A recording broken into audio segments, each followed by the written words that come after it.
नमस्कार सभी को। मैं शिव शक्ति सिंह शेखावत प्रजातंत्र का पार्टिसिपेंट हूँ। मैं मेयर स्पीच के लिए आज कृपा शंकर सर के साथ में हूँ। Thank you so much sir यहाँ आने के लिए। नमस्कार, वंदे मातरम। तो सर स्टेट लेजिस्लेटिव असेंबली में होम मिनिस्टर रह चुके हैं। सर लगातार कई समय तक हमारे जो है मेंबर रह चुके हैं। तो धन्यवाद सर वो एक बार फिर से आने के लिए। सर हमारा जो ये प्रजातंत्र का है वो कहता है कि जो यूथ है वो बहुत एक अहम भूमिका निभाता है हमारी राजनीति में, क्योंकि जो youth is the future of nation, ये हमारे मोदी जी भी कहते हैं। तो मैं आपसे पूछना चाहूँगा कि किस प्रकार जो युवा वर्ग है वो राजनीति में एक अहम भूमिका निभा सकता है। देखो, ये बात सही है, युवा ही इस देश का भविष्य है। जब भी चाहे देश को आज़ादी से मुक्त कराना हो, तब भी वो स्वतंत्रता सेनानी युवा थे। युवा में एक भगत सिंह, सुखदेव, मतलब मैं किसका इसका नाम लूँ स्वतंत्रता सेनानियों का। और उसी समय जब फांसी के तख्ते पे झूलते हैं तो उनको एक जज्बा था, मैं देश के लिए मर जाऊं परवाह नहीं। आज देश में युवा शक्ति अगर नहीं आएगी जी। हम उदाहरण तौर पर एक मुख्यमंत्री को उदाहरण लेते हैं, युवा मुख्यमंत्री क्या कर सकता है। जी सर। 2014 में एक युवा मुख्यमंत्री देवेंद्र फडणवीस साहब बने। बिल्कुल। और आज अगर बांद्रा से ज्यादा 18 से 20 मिनट में हम नरीमन पॉइंट पहुंचते हैं, ये युवा की सोच है। 2014 मुख्यमंत्री थे तब उन्होंने सोचा, और आज हम गाड़ी बैठते जब चलते हैं तो ये लगता है अरे आ गए नरीमन पॉइंट। बिल्कुल यही है। तो युवा कहीं भी जाता है, राजनीति में आएगा, उसकी जो सोच है वो मतलब रचनात्मक होगी, और उसके सामने एक एम होता है। वो एम को पूरा करने के लिए इसलिए युवा को राजनीति में आना चाहिए। 18 वर्ष का जो सोच समझ के किया गया। और आज मैं देखता हूँ कि हमारे जो बच्चे हैं, एक एक टैलेंट बच्चों का, आप कौन से इसमें जाना चाहेंगे। आप देखो खास करके 5-6 वर्ष बच्चों का टैलेंट डांस में, सिंगिंग में, बच्चे 8-9 वर्ष के कला पे देख के दंग रह जाते हैं। तो युवा पीढ़ी को एक जज्बा होता है, इसीलिए जब स्कूल में जाता है, कॉलेज में जाता है, मैं ये बनूँ, मैं ये करूँ, वहाँ कोई 60 साल का आदमी स्कूल में नहीं जाता है, जाएगा दिवा ही जाएगा। इसलिए मैं युवा पीढ़ी को एक बार दीपावली, शुभ दीपावली, प्रकाश जो दीप जले, तो दीप युवा शक्ति की दीप जले, और युवा शक्ति राजनीति में आवे, मैं उसका स्वागत करना चाहता हूँ। थैंक यू सर आंसर करने के लिए। एक लास्ट प्रश्न आपसे ये रहेगा,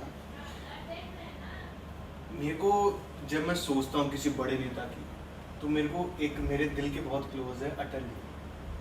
वो बोलते हैं कि सरकारें आएंगी, सरकारें जाएंगी, पर ये देश नहीं झुकना चाहिए, देश नहीं झुकना चाहिए। तो पर ये देश जो है वो सिटीजन से बनता है, ये लोगों से बनता है, ये जनता से बनता है। अब ये जो जनता है ये कई बार नाखुश रहती है, कई बार खुश रहती है सर, वो आम सी बात है सर। बट किस तरीके से, मेरा प्रश्न ये है कि किस तरीके से जो जनता है वो एक अहम भूमिका निभा सकती है, जो पॉलिसियां सरकार लेके आती है, जो स्कीम सरकार लेके आती है, उनको अच्छे तरीके से लागू करने में अपनी एक अहम भूमिका जो हमारी जनता है वो निभा सकती है। मतलब किस तरीके से वो सरकार की मदद कर सकती है ताकि हम सरकार हमारी मदद कर सके। जी सर, इसके बारे में सीधी सी बात है, स्कूल में पढ़ाया जाता है स्वतंत्रता हमको आज़ादी कैसे मिली। जी ये महात्मा गांधी जी कौन थे, जी। सरदार वल्लभ भाई पटेल कौन थे। तो उसको पढ़ने के बाद युवा जो है उन लोगों को बताता है। 15 अगस्त 26 जनवरी की झंडा भी लेके चलेगा, झंडा ऊंचा रहे में हमारा, विजयी विश्व तिरंगा प्यारा। तो गांव-गांव फेरी लगा। बिल्कुल। ऐसे ही जब उस युवा शक्ति को ये पता चलेगा कि हमारे क्षेत्र का विकास इस सरकार ने किया है, तो सरकार को उनकी मतलब किए हुए कामों को जो जानकारी देने काम है, लोगों को पता ही नहीं चलता है। बिल्कुल। लोग आजकल के चुनाव में जातिवाद चली जाती है, मेरे समाज का है। उनको भारतीय समाज नहीं दिखाई पड़ता, भारतीय विकास नहीं दिखाई पड़ता। ऐसे समय युवा शक्ति को आगे आना चाहिए और वो जो मतलब फेक नेरेटिव इस देश में मतलब एक कुछ पाने के लिए करते हैं, तो उससे अगर युवा शक्ति, आज कौन है सोशल मीडिया में, वही लोग हैं, लेकिन उनको सही दिशा नहीं दिया जाता। कुछ प्रलोभन से, कुछ उनको अलग तरीके से उनको बता दिया जाता है कि ये गलत ये सही है, लेकिन युवा को समझना चाहिए।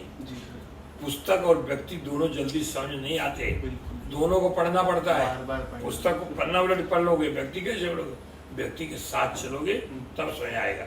व्यक्ति इसलिए पढ़ा जाता है, इसलिए जब भी युवा शक्ति हमारी चले, जिस क्षेत्र चले उसको पढ़े।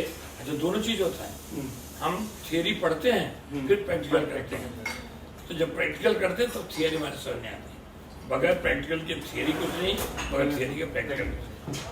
सर, ये हमारा दुर्भाग्य रहा कि जातिवाद में बट गए, देशवाद में बट गए। जो ये बटाव की थ्योरी है, ये तो ब्रिटिशर्स ने भी सेम यूज करके हमारे को बांटा था। बोला था डिवाइड एंड रूल करें।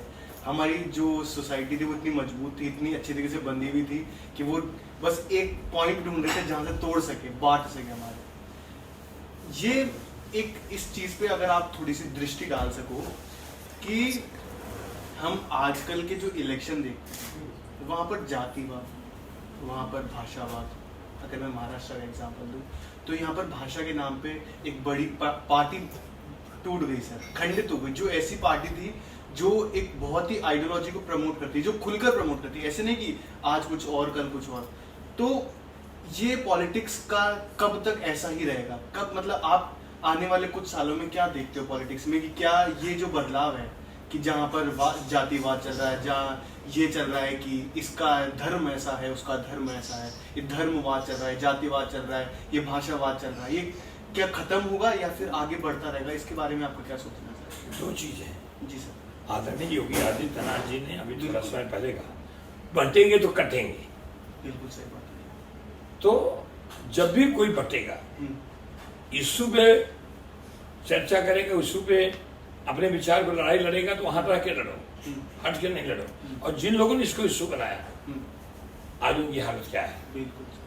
और टूटेंगे, क्योंकि विचारधारा उनका पर्सनल है, विचारधारा देश नहीं है, विचारधारा विकास नहीं है।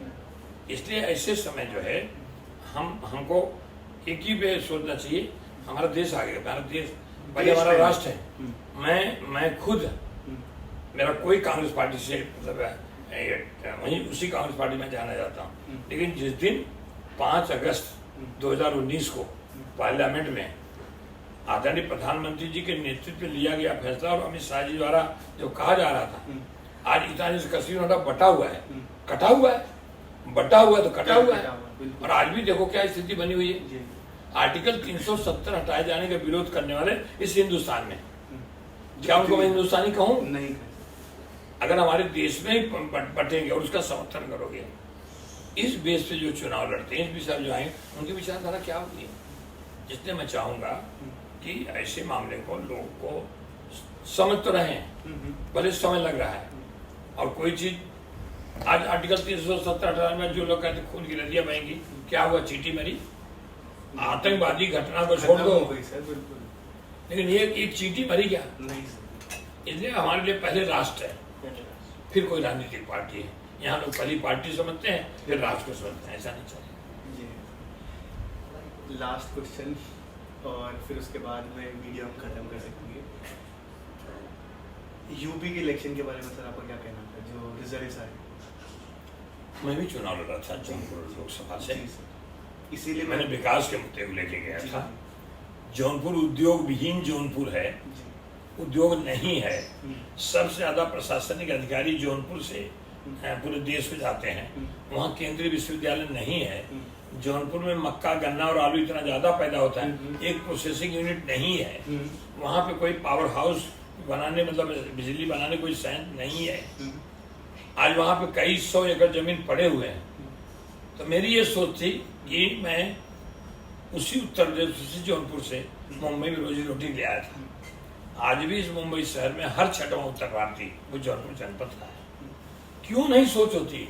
चुनाव किस बेस पे लड़ा गया?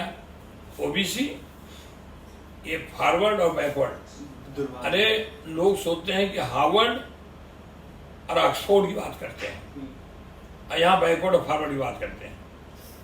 तो ये जो जब तक देश में फॉरवर्ड यूनिवर्सिटी और बैकवर्ड यूनिवर्सिटी रहेगी तो उसके लोग कैसे निकलेंगे?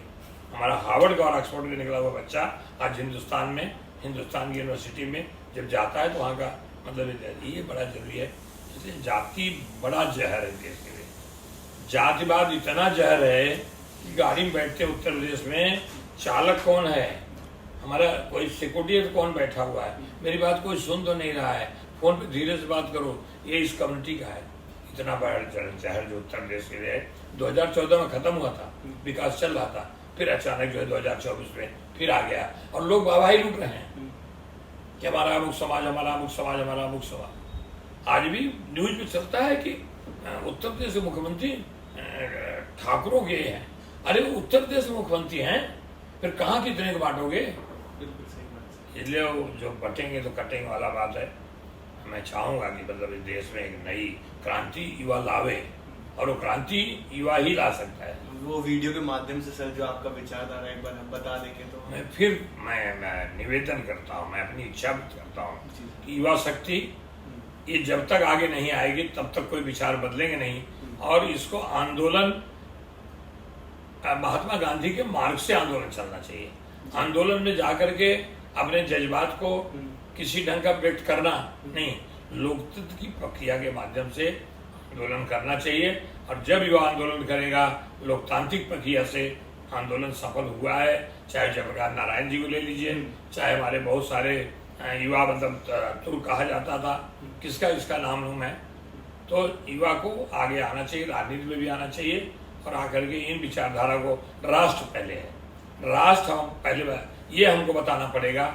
जब राष्ट्र पहले होगा तो हम राष्ट्र का नुकसान नहीं करेंगे, राष्ट्र के हित में बात करेंगे। इसलिए युवा आवे, आंदोलन करें, लेकिन राष्ट्र हित में राष्ट्र की बात करें। Thank you so much sir interview देने के लिए।